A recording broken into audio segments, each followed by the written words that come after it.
వైజాగ్లోని ఓ కుటుంబం తీర్థయాత్రలకు వెళ్ళి దైవ దర్శనం చేసుకుని తిరిగి వచ్చేసరికి ఇంటిని లూటీ చేశారు ఓ దొంగల ముఠ.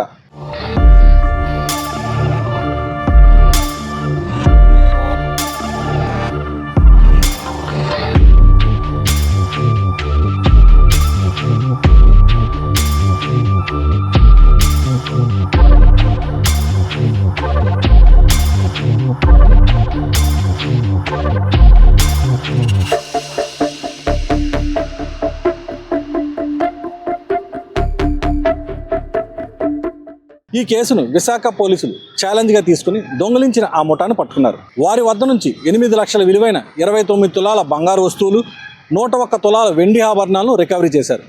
ఈ కేసుకు సంబంధించి ఒక మహిళ సహా 3 నిందితులను వైజాగ్లోని పిఎంపాలెం పోలీసులు అరెస్ట్ చేసి రిమాండ్కు తరలించారు. విశాఖ నగరంలోని కొమ్మాది జంక్షన్, వివేకానంద కాలనీ, అయ్యప్ప నగర్కు చెందిన రిటైర్డ్ విద్యుత్ లైన్మెన్ బొడ్డేటి అప్పలరాజు ఫిబ్రవరి మొదటి వారంలో తన కుటుంబ సభ్యులతో కలిసి రామేశ్వరం తీర్థయాత్రకు వెళ్ళారు. యాత్ర ముగించుకొని ఇంటికి తిరిగి వచ్చేసరికి ఇంట్లోని బీరువాలో ఉన్న 8 లక్షల విలువైన 29 తులాల బంగారు, 101 తులాల వెండి ఆభరణాలను చోరీకి గురైనట్లు గుర్తించారు. బాధితుడు ఫిర్యాదు మేరకు స్థానిక క్రైమ్ బ్రాంచ్ పోలీసులు దర్యాప్తు చేపట్టారు. దర్యాప్తులో భాగంగా బాధితులు ఇరుగు పొరుగు వారి కాల్ డేటాను చెక్ చేసి విశ్లేషించుకున్నారు. ఈ క్రమంలో బాధితుడితో పరిచయం ఉన్న పెనుగర్తి శ్రీదేవి కాల్ డేటా అనుమానాస్పదంగా ఉండటంతో ఆమెపై దృష్టి సారించారు.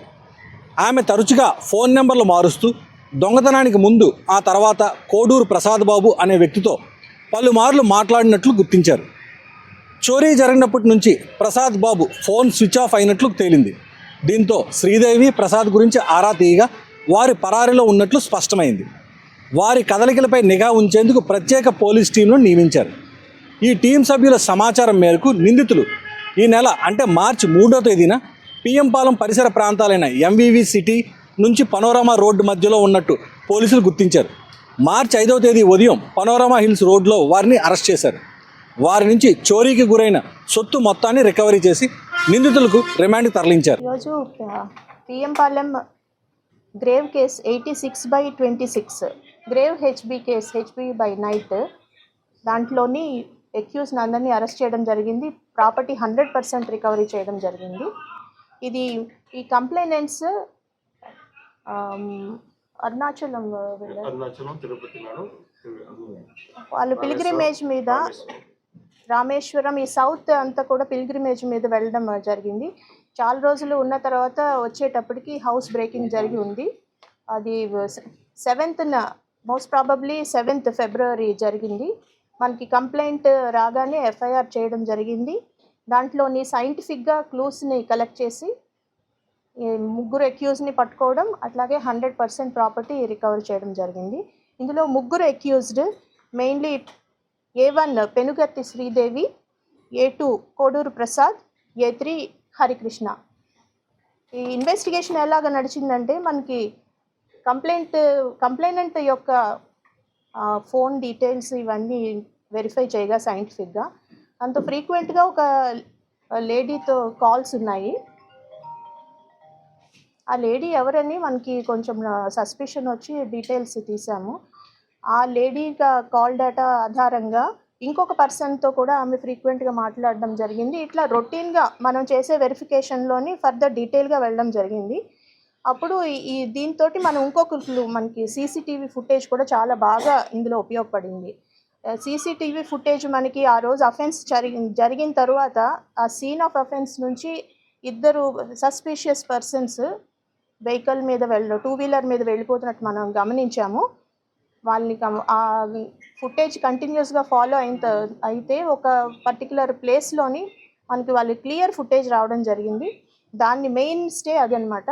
దాని ద్వారా వాళ్ళు ఎవరని ఐడెంటిఫై చేయడము, ఫైనల్గా వాళ్ళ మొత్తం ప్లాన్ కాన్స్పిరసీ అంతా కూడా బయట పెట్టడము, ఆ 3 అరెస్ట్ చేయడం జరిగింది.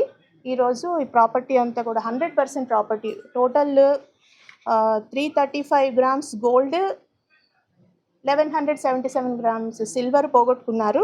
ఆ ప్రాపర్టీ 100% రికవరీ చేయడం జరిగింది. అలాగే ఈ నేరస్తులు నేరం చేయడానికి ఉపయోగించిన 2 వీలర్ని కూడా సీజ్ చేశారు. అట్లాగే వాళ్ళు యూజ్ చేసిన స్క్రూ డ్రైవర్స్ ఇలా ఈ ఇంప్లిమెంట్స్ HB ఇంప్లిమెంట్స్ అన్నీ కూడా జప్తు చేయడం జరిగింది.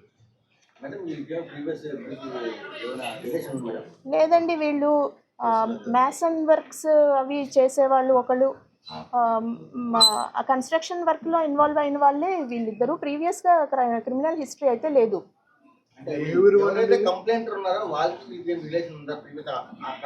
అంటే ఇప్పుడు A1 ఎవరైతే లేడీ మీ మొత్తంతో ప్లాన్ చేశారు అని మనం ఇప్పుడు నిర్ధారించామో ఆ లేడీతో కంప్లైంట్కి ఫ్రీక్వెంట్గా పరిచయం ఉందండి.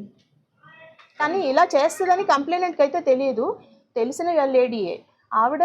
వీళ్ళు లేనప్పుడు ప్లాన్ చేసి ఇదంతా కూడా ఈ ఇద్దరు A2 A3 తోటి వాళ్ళని వినియోగించుకొని ఈ పని చేయించింది. ప్లాన్ మాత్రం A1ది, ఆ లేడీ మెయిన్ ప్లాన్ చేసింది. లేదండి, మనకి రిజిస్టర్డ్ కేసులు అయితే ఏమి లేవండి. కొంచెం అంటే నేచర్ కొంచెం క్రిమినల్ నేచర్ ఉన్నప్పటికీ కూడా మనకి రిజిస్టర్ కేసులు అయితే ఇప్పుడు వరకు ఎవరైనా తెలియని వ్యక్తులు పరిచయం అయినప్పుడు కానీ ఇంటి పక్క వాళ్ళు కానీ మా ఇంట్లో ఇంత బంగారం ఉందని కానీ వెండి ఉందని కానీ వాళ్ళకి ఎవరికి చెప్పొద్దు అని చెప్పి ప్రతిసారి మీరు ప్రతి ప్రెస్ మీట్లో చెప్తూనే ఉన్నారు. అంటే ఇలా చెప్పడం వల్ల ఎక్కువ ఇలాంటి దొంగతనాలు జరుగుతున్నాయి అంటారా? అంటే తెలిసిన వాళ్ళు అది కాకపోవచ్చు అండి, అది చెప్పడం వల్ల నీ కాకపోవచ్చు. బట్ ఇట్లా అఫెన్సెస్ ఇలా కూడా తెలిసిన వాళ్ళు కూడా చేస్తున్నారు. ఇది ఎక్కువ ప్రజలు పబ్లిక్ జాగ్రత్తగా ఉండాలి. ఎవరు తెలిసిన వాళ్ళు ఎవరు లేదని కాదు, మనం ఇల్లు వదిలి ఎక్కువ రోజులు వెళ్తే మటుకు ఖచ్చితంగా పోలీస్కి ఇన్ఫామ్ చేస్తే కొంచెం నిఘా ఉంటుంది. పాయింట్ బుక్ పెట్టడము, బీట్ అక్కడ రన్ చేయడము, లేదా LHMS అప్లికేషన్ ద్వారా ప్రొటెక్ట్ చేయడం, ఏదో ఒక చర్యలు తీసుకోగలుగుతాము. తెలిసిన వాళ్ళ పనే రిపీటెడ్గా వస్తున్నాయి ఈ మధ్య. సో తెలిసిన వాళ్ళ గురించి కూడా మనం జాగ్రత్తగా ఉండాలి. మేడం, A1 శ్రీదేవి ఏజ్ ఎంత మేడం? ఆమె మోటో ఏంటి? ఏమైనా అత్యవసరం వల్ల ఇట్లా చేయాల్సి వచ్చిందా? ఇప్పుడు నేను కేసు లేవు అంటున్నారు. అండ్ కంప్లైంటర్స్ వాళ్ళు అరుణాచలం వెళ్ళి వచ్చి మీకు కంప్లైంట్ ఇచ్చారా, లేకపోతే ముందుగానే ఎవరైనా గుర్తించడం జరిగిందా? వెళ్ళి వచ్చిన తర్వాతే మనకు కంప్లైంట్ వచ్చింది. ఆమె వయసు సుమారు 32 సంవత్సరాలండి. అంటే ఆమె నేచర్ కొంచెం డబ్బులు అవసరం అయితే ఉన్నట్లు తెలుస్తుంది, ఆర్థికంగా కొంచెం అవసరాలు ఉన్నట్లు తెలుస్తుంది. బట్ ప్రీవియస్ కేసెస్ రిజిస్టర్డ్ అట్లాంటివి అయితే మన రికార్డ్స్లో లేవు.